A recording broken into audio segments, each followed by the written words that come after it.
As some of you know, I'm an engineer here at Abyss Headphones, and I've had a Tesla Model 3 for a little over a year and a half now. So this is effectively a review from an engineer's perspective on the Tesla Model 3.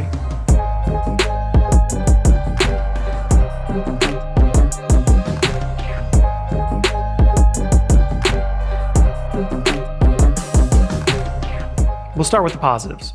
So for me, I like the way the exterior looks. I think it's a different take on an electric vehicle. A lot of the previous electric vehicles more or less looked like an electric vehicle. They looked like economy. And I think Tesla did a good job getting pleasing styling along with excellent aerodynamics. Some of the things that stood out to me as an engineer were the active aero. So the front grille area has active shutters that open and close as necessary to improve aerodynamic efficiency. You're starting to see that more on high efficiency vehicles, but I think they did a really elegant job at it. And due to it being an electric vehicle, the amount of grille area they need is very limited. So when it's closed, you could get really phenomenal aerodynamics. On top of that, there's little guides that try to generate a better aerodynamic flow across the wheel on the front bumper assembly. The front bumper has two little pockets in it, and it pushes air across the front wheels to kind of help cushion that area to minimize the turbulence and, as a result, drag that's caused from it. Some other vehicles have done this with plastic covers that physically cover the wheel assembly, but this is a much more attractive, although a bit less functional design to get that same effect. The door handles are recessed. The original Model S had motorized door handles, and when you walked up to the vehicle, they would present to you. That happened to be somewhat unreliable, so they went with a much more simple approach on the Model 3. The door handles are electronic, but they're recessed, and you need to press them to have them spring out and pull the door open. And it can be a little bit difficult for some people that have never used a handle like that. It's difficult for some people to grasp the concept of how it functions. For me, I find it to be intrinsically obvious, and some others do as well, but a lot of people are quite challenged by that one, so you could call that a pro or a con. Personally, I think it's incredibly easy to use once you've used it once or twice, but I've seen people time and time again that are challenged to open the doors. So I think one of the more important things about the exterior of the vehicle is simply how good the aerodynamics are. It's among the best in its class, and yet it doesn't look extraordinarily aerodynamic. It doesn't have any weird features that you get like on the Nissan Leaf, had those big bumps in the headlights, and it's a very polarizing appearance to it. It looks very traditional, and in a parking lot, in a lot of ways, it would blend in with the other cars. It doesn't look extraordinarily atypical, and I think that's quite a feat considering it's an electric vehicle that's extremely efficient. As a result of the Autopilot system and the other driver assistance features, the car has several cameras positioned around the vehicle, and I think they did quite a good job at hiding these cameras so they're not particularly noticeable, and in fact, most people don't even know they're there. It does a lot of positive things. They have Sentry mode, which allows you to record video from all different angles around the vehicle, and it'll do this automatically based on motion detection. And you can actually replay these videos right in the car on the screen, which is a pretty cool feature, especially because traditionally you would never really be able to get a viewpoint from the side of the car. So if somebody were to ding the door, walk by, key it, or something of that nature, normally there would be no practical way for you to have a vantage point there because you can't really feasibly get a camera positioned along that side of the vehicle.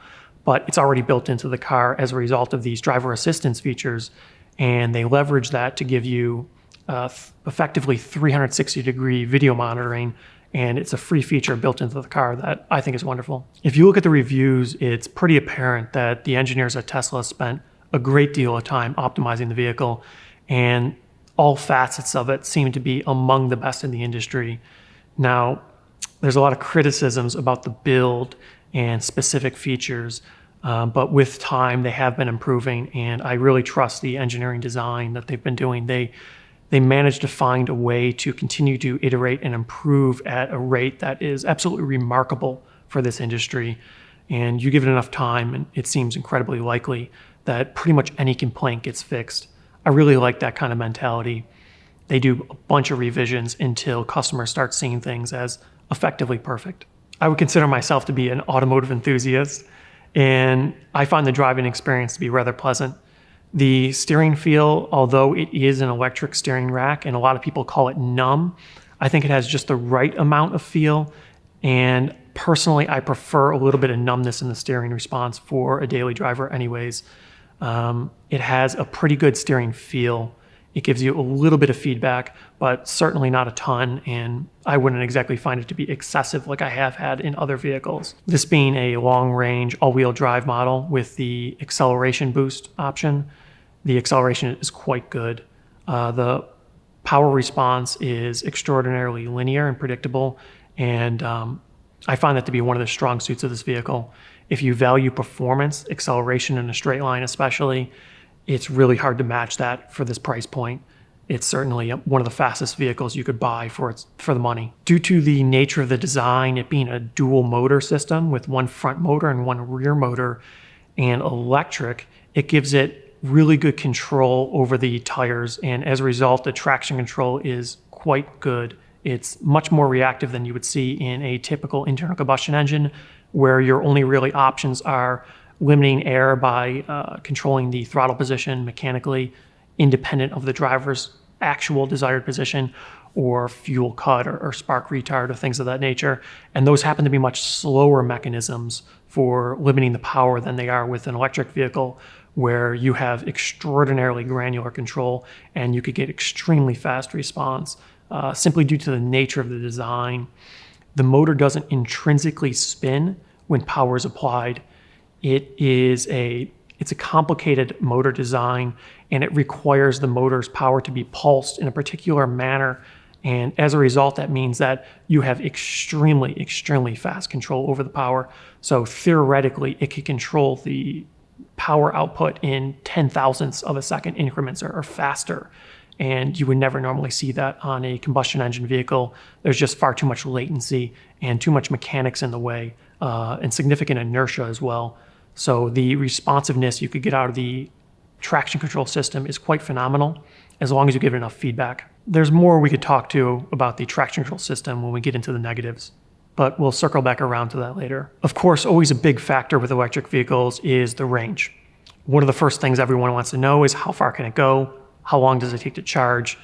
Various battery factors of that nature. And that's a challenging one, as always.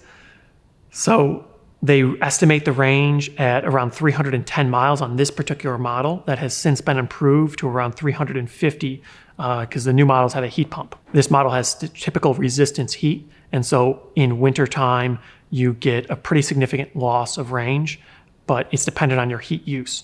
If you don't use any heat at all, if you're not heating the cabin at all, it doesn't really impact your range at all. And in fact, you'd be surprised how far you could go if you really try to push it. If everything's off and you're driving slow, you could easily get 500 to 600 miles, but that's under absurd, unrealistic, ideal conditions. And of course, nobody ever sees it. In practice, it's not practical to charge the battery to 100%. Tesla only recommends charging to 90%, and they recommend discharging to 20% daily, not below 10% regularly. And that effectively limits your usable range on the highway to around 200 to 250 miles. And further adding on to that, typically the vehicle slows down considerably in its charge rate as the battery approaches 100%. So it'll start tapering the charge rate if the battery is cold and if the state of charge is high. If you're charging at a regular home charger, this isn't typically a factor, but if you're supercharging or at a DC fast charger, this is a factor to consider. So on long drives, you would typically expect to recharge every approximately 200 miles, which personally I find to be more than adequate. These superchargers are spaced pretty well at the moment, and they're growing at a really surprising rate. The rate of charge is really quite acceptable. Typically, you would expect to sit at a charger for somewhere between 20 to 25 minutes if it's a version 2 supercharger. They have a newer version 3 supercharger. You could shave maybe around 5 minutes off. You could expect around 15 minutes, 20-minute typical charge times. Typically, the superchargers are placed in areas where there's amenities available, near gas stations, food, hotels, things of that nature. So you don't necessarily need to sit there and wait. But personally, I don't find a 15 or 20-minute wait every 2 hours to be that challenging. If you're driving cross country every week, maybe it's not the right car for you today, but for the vast majority of people, it doesn't seem to present a significant issue. And right now, the charging costs are quite low compared to other electric vehicles. There's only really one major competing DC fast charger network in the United States, and currently it's smaller than Tesla's network, and the costs are much higher. So right now, effectively, if you're charging a Model 3 at a supercharger, it's more or less cost parity to driving something like a Prius and filling it up with gasoline at today's costs. If you fuel at home, like most people will, the costs are considerably lower, more like 100 mpg equivalent in cost comparison. But of course, that's dependent on your electric cost and your fuel cost. The difference there being you could make electricity pretty readily. It's a bit more challenging to make gasoline or fossil fuels. Earlier, I brought up the charge limits, and it's best to stay within a certain percentage. A lot of vehicles actually don't give you much granular control over this. Tesla gives you a great option. In their software, they allow you to drag a little slider, and you can configure your charge limit between 50 and 100% in 1% increments. So if you know you never need more than 60, 70, 80% of the battery's charge, you could charge daily to typically 80% or so. Tesla recommends 90% for daily charging, and it's just a simple slider to change that. They give you an app as well, and you could do things like cabin preheat, change the heat seat temperature settings, and change the battery charge limit as well. And it's really nice for them to give you that feature. So for most people, you don't even need to think about it. You just set it to the recommended 90% or 80% or whatever. You plug the car in and you're off. Another big concern most people have with electric vehicles is the battery and degradation. So of course, everybody's familiar with cell phones, portable electronics that have batteries in them, and they know over time they don't last as long as they did. So typically that happens to be a design decision, and they intentionally design the particular device to last a certain amount of time. There's a lot of things you can do to enhance that, but there's hundreds, if not thousands, of common battery chemistries and designs that you could change to adjust how long the expected lifespan is. Obviously, with an electric vehicle, battery longevity is quite important, and you really want the battery to last as long as the remainder of the vehicle. Tesla has a pretty good proven record on this, and it seems quite likely that the Model 3 will continue to perform as the Model S has in the past. And aside from outright sudden spontaneous failures that seem to be mostly averted through design changes, the life seems to be quite good.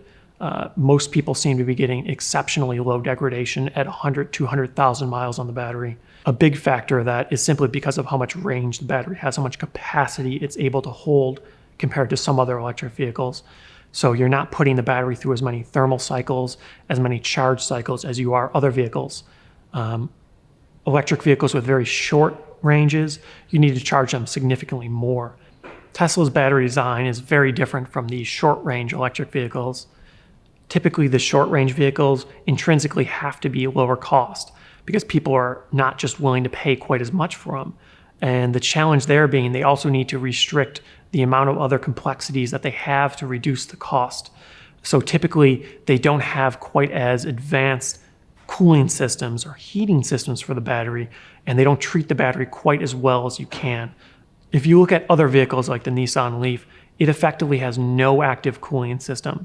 So if the battery gets too hot from charging, high exterior temperatures and use, it has no real way to cool the battery down. And so that causes significant issues. You can't charge at a very fast rate when the battery's hot because the car knows the battery will just continue to heat. And oddly enough, you actually want a warm battery. The battery performs best when it's hot. So people always bring up this mention of overheating. Battery overheating is only really a problem because it limits the lifespan of the battery. It degrades faster when it's hot. So you try to actively maintain the battery within a narrow temperature window to make sure you get long life out of it. And some vehicles do this very well, like the Model 3 and other Teslas. Other vehicles, they have very poor, if any, thermal management solutions, and that massively limits the life. At least at this point, it seems quite likely that the battery in the Tesla Model 3 will last the life of the vehicle, and most people should never need to see a replacement. Software is a very important aspect of Tesla's vehicles, and the Model 3, of course, being no exception. They have over-the-air software updates, and these updates are quite substantial. They actually add features frequently. They continue to iterate and make improvements based on consumer feedback. They seem to really care about what everyone says. They don't seem to be quite so much focused on what one person says. If everyone's in agreement, they work surprisingly quickly to implement it. There's been several times where people made suggestions to add things like Spotify or title music in the car instead of the Slacker radio that's default. And they've been slowly adding all these features that people asked for, which is really nice to see. Almost all the systems in the car can be updated over the air. The traction control, the motor drive systems, the battery thermal management, pretty much every factor that controls the vehicle can and does get updated over the air. And that's a really significant feature. I think it's much more important than most people recognize. A lot of other vehicles, they tend to grow old much faster than they could since the software gets old. The navigation gets out of date and the updates are very expensive and most people don't get them. The things like the voice control systems don't improve or learn over time. All the various systems in the vehicle slowly, effectively get worse by comparison as time goes on. And Tesla continues to improve their systems so they get better with time. And that's a really significant, compelling feature, I think. There's been several things that the vehicle didn't have when I purchased it that it does now. When I got the car, it wouldn't read text messages. It didn't have any Apple CarPlay or functionality like that. But now over Bluetooth, it'll read back text messages and you could enunciate. You could speak text messages back and it'll send them out over the phone. There's a bunch of games that were added over the air as software updates. Sentry mode, where it records video on the cameras and saves it to a local storage drive, that was added over the air. They improved the acceleration of the vehicle several times over the air. The charge rate's been improved over the air. Really, they improve almost every aspect of the vehicle. And that's a really significant feature that I like about Tesla. They're effectively shipping what they consider to be comfortable with reasonable margins, because of course they don't want to have a big recall. They don't want to have big issues. So as they go out, as the vehicles ship in numbers and they get more data back from the vehicles being used, they could see how the systems are performing. They could see if there's any problems they didn't expect, or if maybe there's too much margin and they could increase the acceleration, they could increase the performance. It has no real cost. There's unlikely to be any additional warranty claims as a result. And that's something you don't get with other manufacturers. Other manufacturers ship something and once it goes out, it is what it is. A lot of times they are unwilling to give you a software update that does something to actually improve the vehicle, especially things like improve acceleration or range or charge rate like Tesla does. They continue to improve the vehicle and they push these software updates out to all vehicles as long as the hardware is physically compatible. I think that's extremely refreshing, and that's a trend that I hope trickles down to the rest of the manufacturers. There's been several times where the vehicle's driving experience was actually noticeably changed from a software update, and it's always been for the better. When I first got the car, there was no way for the end user to preheat the battery without routing to a nearby supercharger location. The problem there being when the battery's cold, you have limited charge capacity. So since when you let off the throttle in electric vehicles, you typically have regenerative braking. In the Tesla, the regenerative braking is quite strong, and as a result, you could do what's effectively known as one-pedal driving. You almost never need to touch the brake. As long as the battery's warm and willing to accept enough of a charge for reasonable deceleration, you effectively never need to touch the brake, and it's only really used for emergency braking. So in moderate climates, this isn't really a factor. You don't need to worry about battery temperature so much, but in cold climates or very cold climates, the battery is always too cold, and as a result, the charge rate is limited. And so what that means when you let off the throttle is you don't have regenerative braking. The vehicle just continues to roll like a regular vehicle, and you need to hit the friction brakes. And it's a nice feature for the one-pedal driving. Initially, I thought this one-pedal driving was a bit of a gimmick, but it turns out I really like it. It's a lot easier than regular driving with independent throttle and brake. It's very easy to do, and I think it's intuitive. It seems much more convenient than moving your foot to the brake. As trivial as that sounds, I find it easier to regulate the vehicle's speed. And I'm not a big cruise control user. I don't particularly like that much. I find the throttle is preferable to using cruise control to be able to regulate the vehicle's position on the road relative to other cars. Other than on highway use, I typically don't use cruise control. And I don't find it to be fatiguing at all or problematic to hold my foot on the throttle. In fact, I find it to be massively preferred from regular vehicles. One challenge there is if the battery's cold, you get a little bit different driving experience because the battery isn't willing to accept a charge fast enough. So when you let off the throttle, you get limited or no regenerative braking. So what Tesla did is they added a feature over the air as a software update. And I'm assuming they were doing this slowly to see how this was working out in the wild, to see how durable this heating method was. In the Model S, they had a dedicated coolant heater that heated the coolant that goes to the battery, and the battery had its own loop for coolant. In the Model 3, there's effectively a single coolant loop that controls all the systems, and there's a single valve that regulates coolant flow through all the systems. And so what that means is if you need motor cooling or battery heating, you only have one place to put this energy. So they effectively use the drive units, the motors themselves, as heaters to warm the battery. And it seems to work pretty well. Other than at highway speeds, since the drive units aren't insulated, they're just exposed to the air, they're somewhat shielded. But at highway speeds, since you're heating the motor housing and the cooling system for it is what's heating the battery, you do have very limited heating capacity when you're moving fast. But when you're parked, when the vehicle is preheating or you're stopped at a supercharger and it's warming the battery up so it charges faster, the drive units warm the battery very effectively, and they're fairly high power compared to a dedicated coolant warmer. To me, you could effectively feel the engineer's perspective on things. You could really gauge what they're thinking and how they're thinking based on the software updates, the features that are added, and how the rollout occurs. They have a very controlled rollout of updates and features, and I think that speaks volumes to their design team. It really shows that they're exploring whether or not these features are working as they expected. They're making sure they're performing properly. And you see time and time again, features improve as time goes on. It's always the trivial little things that I notice, like the oil pumps for the drive units that are used to recirculate oil through the reduction gearbox in the motor for both cooling and lubrication.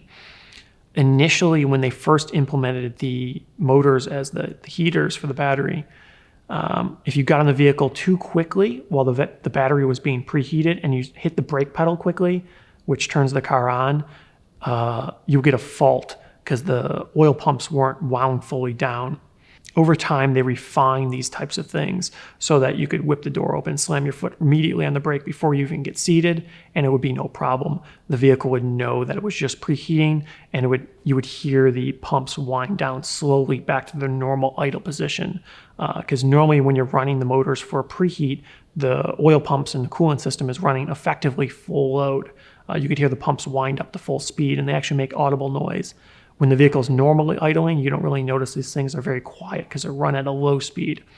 But they changed the algorithm for these things several times, and it's very refined now, and it works quite well. When you get in the vehicle after preheating, it continues to run the pumps at high speed, as I assume it's continuing to get the supplemental heat that's still in the drive units out, and it slowly winds down. And before, when you got in the vehicle, if you put your foot on the brake, you would just hear the pumps just stop and then run back up. But it's all these trivial little things you could tell. They're looking at the analytics. They're paying attention. They're refining it. So all the systems are run appropriately, so everything works well. One nice feature that works for all electric vehicles is you can preheat them in enclosed spaces. So if you have a garage, especially an attached garage, of course, it's not a good idea to be running the vehicle in the garage. So if you're in a cold climate, the problem there is you have to start the vehicle and pull it out, ideally, if you want to idle it, if you want to warm it up before you leave. But with an electric vehicle, you don't need to worry about these things. In fact, you could have it on a timer and you could automatically have the vehicle preheat, or Tesla gives you an app for the car, and you could click a little button on the app and it'll preheat through there, which is really convenient. You could set the temperature, change your different heated seat settings, whatever you want to do. It even has like media control stuff that you could change track, volume. It's a really nice app. Personally, I find this to be a pretty significant advantage because then you wake up in the morning and your car's ready to go, fully charged, warm. And in the same vein, another thing that you pretty much only get with electric vehicles is if you have mechanical sympathy, and especially if you have a bit of a sportier vehicle, they're typically not too thrilled if you start them when they're really cold and then just start beating on it. Even if you're willing to do that and you're willing to put that kind of strain on the engine, the predicament there is a lot of times they have significantly less power when the engine's cold. They don't really give you full power until the vehicle's at nominal operating temperature. With an electric vehicle, this isn't a problem at all. Even with a very cold battery, the acceleration is quite good, although it isn't the best it could be. So for a cold climate, I find electric vehicles to be awesome, which seems counterintuitive for most. Most people will tell you that electric vehicles don't work in the winter. We happen to be in Buffalo, New York. We get a bit of snow, and it's no challenge at all. There's really no problems posed by cold weather in electric vehicles other than range reduction. And that's somewhat mitigated now by the heat pump. The new heat pump models use the refrigeration cycle to heat the cabin instead of a resistance heater. And as a result, you consume considerably less energy to heat the cabin in cold climates. And they seem to work quite well. So most people are reporting around 30% range improvement in winter, and nearly the range of average warm temperatures in summertime, which is really quite surprising. Another nice factor is the noise, vibration, harshness with an electric vehicle. So since they typically don't have any conventional transmission and the Model 3 only has a single stage reduction, it has only one speed. So all the speeds the vehicle could hit, it does in a single gear. And so that means you never really get any type of gear change. You don't get shift shock. It's very easy to have both brisk acceleration and good comfort for the occupants at the same time. You don't get that harsh feeling that you get with a lot of sportier vehicles where the acceleration changes based on engine speed, and then you get the shock from the shift. And then again, that change in acceleration as the vehicle runs through gears. If you have like a crock pot loaded up in the car, you could very easily have it not slosh. It's very easy to have predictable acceleration and deceleration due to the one pedal driving, the electronic braking, and the continuous acceleration over such a wide band of speed. Of course, another positive aspect is the fact that you don't have an engine making noise. There's no dinosaurs being exploded under the hood. And so you get a pretty quiet ride.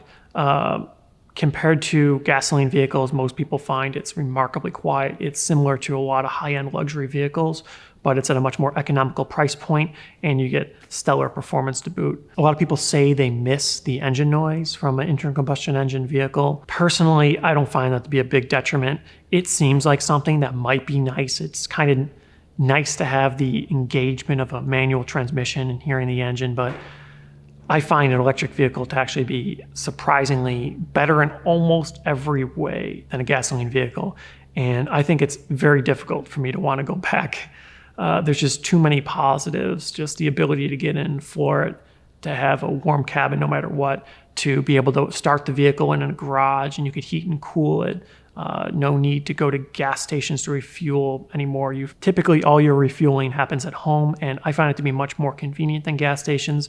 You don't need to make a trip or go out of your way to go and get gas. A lot of people worry about these things or they forget. And I guess the one downside there is you could forget to plug your car in. But since most people do it every day, it's typically pretty easy to figure out. We'll talk more about charging in the downside segment. My vehicle has what Tesla calls Autopilot, which is effectively a lane keeping assistance feature. It doesn't actually entirely drive the vehicle. What it does is it'll maintain speed to control the distance and the separation to the vehicle in front of you, and it'll keep you in your lane. They do continue to add more safety features.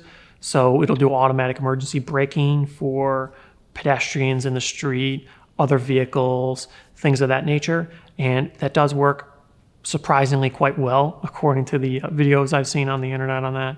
But Autopilot is surprisingly useful as a driver assistance aid.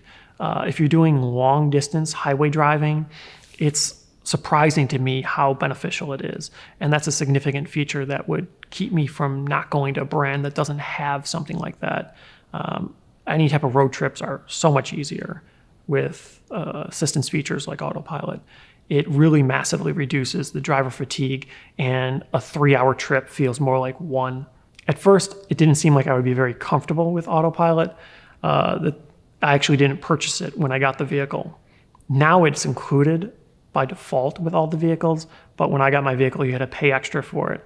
And I didn't buy it because I didn't think I would use it. Time went on, the systems improved, and I saw other YouTubers using Autopilot, and it finally got to the point where I thought it actually was a useful feature. They had a little sale on it. It's just a software update. The hardware is shipped with all cars. And I bought it, and I'm glad I did it. It works really quite well. It's surprising how good it is in the right setting. On any type of highway setting where you have smooth curves, it could be dense to very light traffic, it's really quite good. And it's surprising how quick I got comfortable with it. It's very predictable, as you might imagine. It does the same thing every time. So you're effectively observing what the car is doing rather than actively controlling it. And I think the cognitive load for that is much lower, and it makes it a lot easier to go long distances. So it's really a great road trip car. So the Model 3 has no typical dash or gauge cluster like you get in front of the driver or the steering wheel. Instead, they're just a large center touchscreen. And a lot of people make the claim that that seems silly. They want to have the speedometer in front of them, or they need to have the gauges in front of them. Personally, I don't find it to be that difficult to glance over if you want to see your speed. I'm the kind of person that likes to have fairly tight control over speed, so I glance at that quite frequently. And I don't find it to be very difficult to make the look over to see the speed on the screen. It works quite well. I don't consider it to be a detriment at all, in fact. And there's really no other factors that are worse for having that. I think the interior is among the best I've seen on vehicles ever. And that's actually one of the significant reasons why I purchased the vehicle. I like the simplicity of it. I find the aesthetic design of modern luxury vehicles with a lot of buttons to be a bit intrusive. I don't consider that to be quite the elegance I'm looking for. The simplicity of the Model 3 interior is very refreshing to me. And I like the white interior option the best. The black looks okay, but for me, if you're gonna go for it, it's not even a question. The white looks great. And of course, being a Silicon Valley company out of California, the center screen does all sorts of things. So you could stream YouTube on there, Netflix, you could browse the web. It's fairly responsive, but not quite as responsive as something like a modern iPad Pro. Hopefully it'll hold up well over time. Right now the web browser is a little slow. The video streaming works quite well, and the screen is pretty good quality. It looks pretty good. It gets bright enough that it's usually not an issue in direct bright sunlight, and it gets dim enough that it's usually not an issue in very low lighting at night. There's really a surprising amount of positive aspects I would find to the vehicle. I don't think covering every one of them makes a lot of sense, but the seat comfort is exceptional. The seat position is quite good. The suspension in the front end especially is phenomenal. The rear, sometimes it gets a little bouncy and out of control, but the driving dynamics of the vehicle are shockingly good. A lot of people will tell you that an electric vehicle or a Tesla is not quite a driver's vehicle. It's not the kind of thing you would want if you're an automotive enthusiast, but I would say that's not the case at all. Personally, I found it to be phenomenal. If you're looking for a slightly more relaxed, maybe even vaguely disconnected driving experience for a daily driver, it's phenomenal. It's probably the best in the industry. Personally, I find there's a time and a place for heavy driver engagement, but that's typically not something I'm looking for in a daily driver. I don't really want to be that involved. I'm just trying to get where I'm going. For me, as a daily driver, the Model 3 gets me where I'm going about as a relaxed of experience as I think you could get in a modern car. And now on to the negatives. There's a fair bit of things that can be negative for a lot of folks, and I think it's worth a discussion. Of course, one of the biggest factors is the battery itself, charging, range, difficulties associated with that, temperature and weather. So of course the range is limited and the charge times are significantly more than you would see with a normal gasoline vehicle. Personally, I don't find this to be that much of a challenge, but in some situations it can be. If you frequently drive to the middle of nowhere, and you drive around a lot in the middle of nowhere, it could be a bit of a problem because there's not going to be a good charger infrastructure there now. If you're driving to a common destination, it doesn't really matter where you go or how you go there. At least in the United States, the supercharger network is very good and the coverage is great. There's very few areas of the United States that would be difficult to go to in any weather condition. Of course, though, it should be noted that for people that don't have a permanent parking spot, they park on the street, or they need to shuffle the cars around frequently, charging can be a problem at home. And so for those people, the car is significantly less practical right now for sure, until more landlords are willing to install chargers for the tenants, until there's more on-street parking and chargers in parking garages. There are some challenges there. For the most part, if you charge before you arrive at your destination, you could drive 200 plus miles at the destination before you need to worry about it. But there's a few downsides there. There's a few things that Tesla doesn't really tell you about. Although you can, in a continuous drive in excess of 300 miles on one charge, that's from charging to 100% and discharging to 0, which of course isn't particularly practical. Most people find that they're going to be panicking when the battery hits 20%, 10% or something like that. Even though it may be 50 plus miles of real highway range left, they're going to be concerned. So for most people, they don't really want to discharge below 20% anyways, and Tesla doesn't recommend charging above 90% daily. So your actual usable range is maybe closer to around 200, and that's 200 miles of start to stop driving. That's not taking into account the losses you get from rain, which will increase your consumption like it does in any other vehicle, wind, going uphill, or temperature. In very high temperatures, the range will be a little bit less, and in very low temperatures, the range can be considerably less. In deep snow and very low temperatures, the range could be as low as half of what they say, but that is impractical for the most part for somebody to need or want to drive 100 plus miles in deep snow and very cold weather. But occasionally we do see that here. Usually the roads are cleared fairly quickly, but sometimes we see deep snow on the roads that stays there for a while, and we do see low temperatures well below freezing frequently. The car performs quite well in those temperatures, but it has a huge impact on range, or it can. Preheating, especially preheating the battery, which currently you have no control over, it happens automatically when you preheat the cabin, that consumes a huge amount of energy. You can consume somewhere around 6 to 10% of the battery's charge just preheating the cabin. This typically is like a 20 to 30 minute process. So if it's very cold outside, like say 10 degrees Fahrenheit, and the car has snow on it, and you want to preheat to melt the snow and ice off the car, this is typically like a 25, 30 minute process or so. And this is around 10% or so of the battery's capacity just to do that. And another thing to note, when you arrive at your destination, when you park the car stays on for a period of time, and it'll turn off automatically after it's done doing whatever it's doing. If you're connected to Wi-Fi for whatever reason, at least currently, the car will stay on for around 2 hours almost every time. This is a pretty big deal. So it consumes a little bit of energy while it's doing this. And for me, if I drive to work and then I park the car for a few hours and then I drive to get lunch and I bring the car back and it's parked for a few hours and then I go home and it's parked for a few hours. At the end of the day, a lot of times I lose somewhere in the range of 10% state of charge just from this idle losses, the vampire losses that the car uses just to keep itself alive, just to do whatever background processes it's doing. I'm assuming this is mostly data reporting or something. But if you turn the Wi-Fi off, if you don't have it automatically disconnect to Wi-Fi, it typically goes to sleep much faster. You do get a nag screen that says you should connect to Wi-Fi, and you can't download software updates unless you're connected to Wi-Fi. But with Wi-Fi off, it massively reduces this, and I only lose a few percent. So typically on my commute to work, I use 2 to 3% round trip. And I could use around 10 to 15% preheating the battery.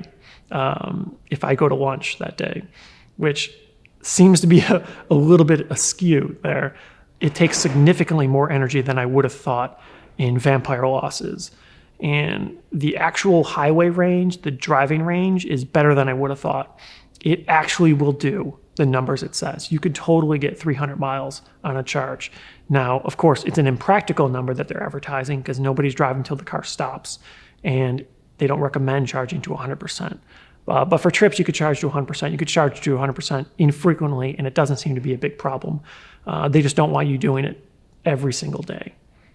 So what this effectively means is if you live in a small city or you're driving around in a small city, especially if it's cold outside, you won't be able to add up to 200 miles or so over the range of a week. If you expect to be able to get 200 miles, like your commute is 20 or 30 miles a day, you can't really extrapolate that out to, say, 7, 8, 9, 10 days of a commute before you need to charge. It's typically much, much less than that. Although you could drive 200 to 300 miles easily, most people find that charging every day or every other day is just easier and recommended.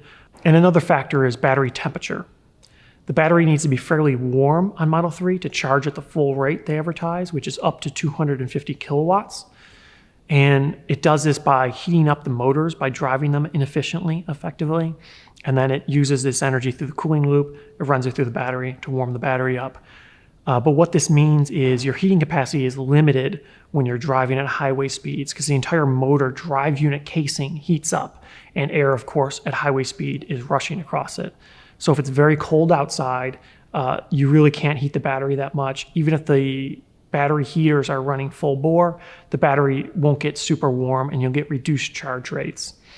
And it also means that it'll take a while in cold temperatures to warm the battery up and get full charge rate. So what this effectively means is if you park the car and it's very cold outside and you're at a low state of charge, when you wake the car back up, if you go to, say, drive to a supercharger, you think, oh, I'll charge in the morning. The battery will be very cold by then and it'll charge very slow, and it takes a while to heat up. So this could add easily 20 to 30 minutes to your charge times. This can be mitigated just by charging right after your drive, and typically the battery will be fairly warm then.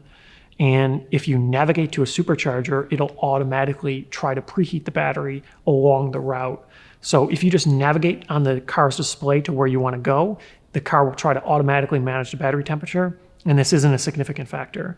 But if you're the kind of person that doesn't want to do that doesn't want to tell the car where you're going or plug in your navigation to the supercharger station, it's a significant problem in cold weather, and the car will charge very slowly. Some chargers charge based on time you're at the charger. And so for this, low charge rates means higher cost. Now, typically you would expect it to be around $10, maybe $15 to fully charge the car, or at least mostly fully charge it. This could be around 2 times as high at time-based chargers if you have a cold battery. So it's not a huge factor, but it is one worth considering. For most people, they'll find the cost savings are somewhat significant compared to a similarly priced gasoline vehicle with similar performance, because you might expect to maybe get 20 mpg or so in one of those vehicles, whereas the cost equivalent in the Model 3 is going to be closer to 80 or so. But of course, it depends on your electric costs and it depends on your fuel costs in your area. Some people will fare better or worse. Electric costs can vary quite considerably from region to region. So for some people, charging can be fairly expensive. And for others, it can be very, very cheap. So that is something worth taking into consideration. I got my car with the stock 18-inch Aero wheels, and the ultra low rolling resistance tires that come with it are really appalling in snow. So if you drive in a snowy climate, it's not even a question. They are practically not usable. They're horrific. The car's traction control system further exaggerates this, since it works very atypically to standard vehicles and the power is pretty good. Compared to an internal combustion engine vehicle, you don't get the same feedback with the throttle as you do in an electric vehicle. So the predicament there is in really snowy conditions, it's hard to feather in just the right amount of power. It's hard to know when you get wheel slip. It happens much more abruptly than you would normally see in a conventional vehicle. With the stock all seasons that don't grip particularly well in snow, and the traction control system that needs a little bit of feedback to be able to work properly, the car is really quite poor in snow. All Model 3s are effectively rear-wheel drive until the rear axle slips or the vehicle slides. So even if you get the dual motor version, which is advertised as all-wheel drive, it doesn't behave like one would expect for an all-wheel drive vehicle. Normally, all-wheel drive vehicles in the market are effectively front-wheel drive, and they send power to the rear when they need it. This is pretty much rear-wheel drive and only sends power to the front when there's slip. What this means is in snow, the vehicle drives basically just like a rear-wheel drive vehicle, which most people find to be not particularly preferred. The rear end slides out very easily, and it'll let you go to pretty good angles before the stability control will stop it, because the stock tires are just not very good in snow. This is mostly mitigated with good snow tires, and then you pretty much effectively solve the issue. You can't really entirely tell that the vehicle is a rear-wheel drive unless you're in very bad conditions. And giving the stability control the extra feedback of having a bit more mechanical grip really seems to solve the problem. With the stock all seasons in very bad conditions, it drives effectively just like a really old rear-wheel drive car, so most people won't particularly care for that. Right now, service is also a big factor. Tesla isn't very good at selling you parts, so if you want to fix the vehicle yourself, if you want to buy something and just do a quick repair, it's challenging to do. They're getting a little bit better about it, but you still need to pick the parts up at a service center, even if they will sell it to you. And the challenge there being there's not that many service centers. It doesn't work like a normal car dealership where you could buy parts online and they ship them to your door. And so many of the parts are proprietary that you pretty much need to buy Tesla parts. There's a very rich aftermarket, and there's a lot of companies making aftermarket parts to solve problems. But if you need a first-party part, they're hard to come by, and if you need repair, you pretty much have to go to Tesla for now. What this effectively means is if you have an accident, you get in a collision, it can be a real challenge to get it fixed. A lot of people claim a month to 3 months wait. A lot of times it's waiting for parts. For some reason, parts availability is currently not great, and oddly enough, this hasn't been much better as time went on. It seems likely it'll get better in the future, but it's hard to say how long it'll take before it's pretty much to the levels of every other auto manufacturer. The after-sales support and customer experience is typically quite poor as well with Tesla. Response times can be very long, and they don't do a particularly good job at the responses oftentimes. Your primary way to communicate with them is through an email or through the app, sending them a message, and a lot of people don't particularly care for that. You can call, but wait times can be really significant, and a lot of times they don't get back to you right away. So compared to what most people are expecting with a customer experience, a lot of times Tesla serves a lower end experience. Tesla is a new car company, relatively speaking, and they try to do an incredible amount in-house. Some of it comes out really good, some of it's world-class, and others are far below the mark. And one of those things they get continual criticism for is the body fit and finish. This one seems to be quite variable from car to car.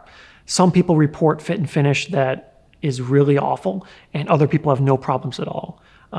It does seem what's reported is somewhat misleading. It does seem you primarily hear from the people that have issues, and most cars are fine. The handful of cars that I looked at, they seem to be okay. My car's fine, has very minor issues, nothing that I would consider to be significant or I would even mention as a real problem for the manufacturer as a whole.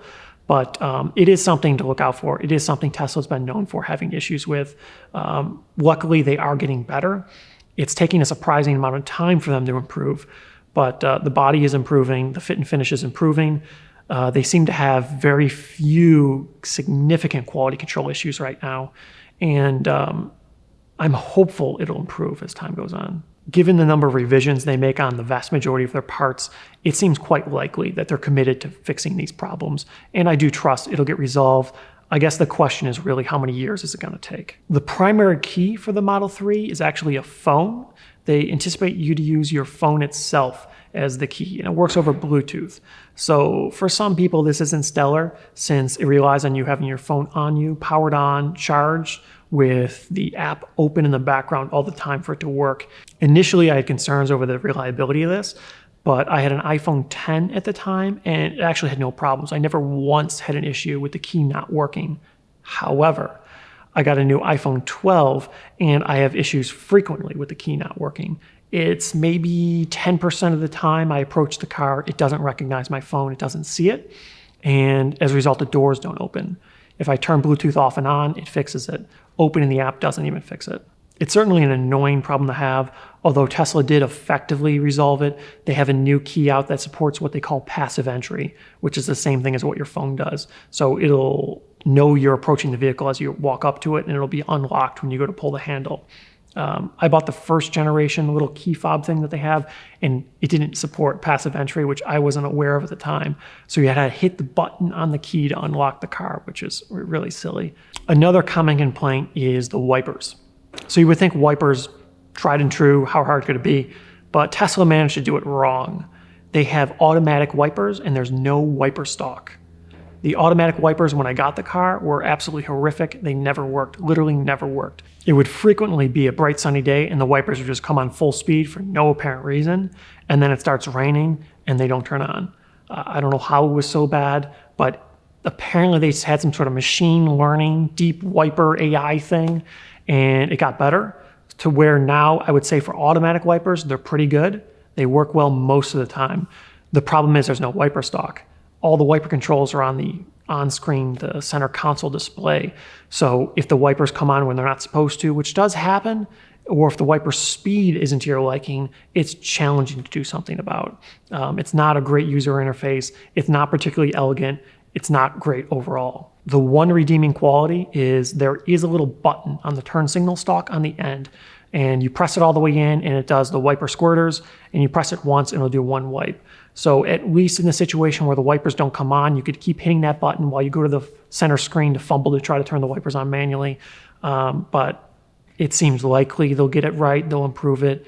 It's just taking an incredibly long time, and it's really frustrating they didn't just put a wiper stock on the car. So far, I've had a couple minor bugs with the car, no actual mechanical issues, no significant issues. It was all software.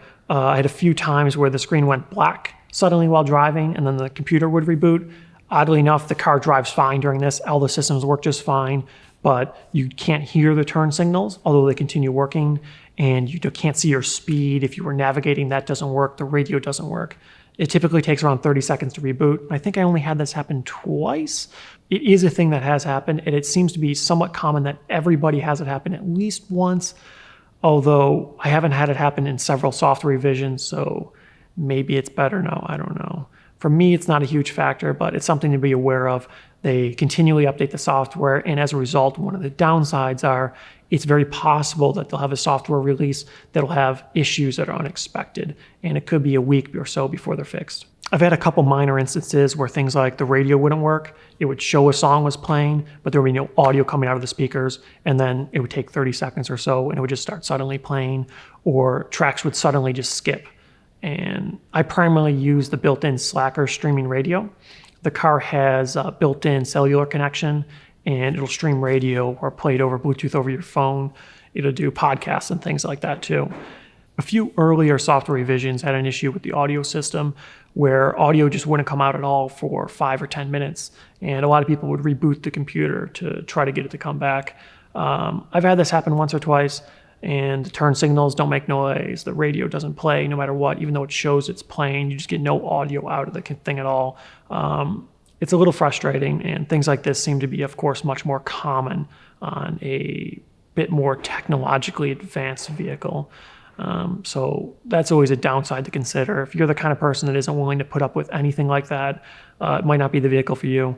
But for most people, it doesn't really present significant issues, and you can reboot the computer while driving by holding down both buttons, and the computer reboot, and it'll continue driving. It's a little concerning when the screen goes black and you don't have a speedometer, but overall, in spite of these factors, I would say it's without a question the best vehicle I know to exist for a daily driver. The price is reasonable, the performance is exceptional, the driving experience is quite good. It really does almost everything I would want in a car, and it brings what I find to be an attractive styling as well. It's definitely not for everyone. There's a few spaces where Tesla has some shortcomings, but overall, it's really an exceptional vehicle, and I think a lot of people would really enjoy it. If this video helped you out to make an informed decision on your Tesla purchase, there's a link in the video description. That's my referral, and that'll give you 1,000 miles of supercharger credits. Although they change this from time to time, so it might be different when you click on it. Either way, it helped me out, and I think it's pretty cool. As always, guys, if you have any ideas or recommendations for a future video, let us know in the comments below. Stay subscribed to see more content like this. Give us a thumbs up to help out the channel, and take care.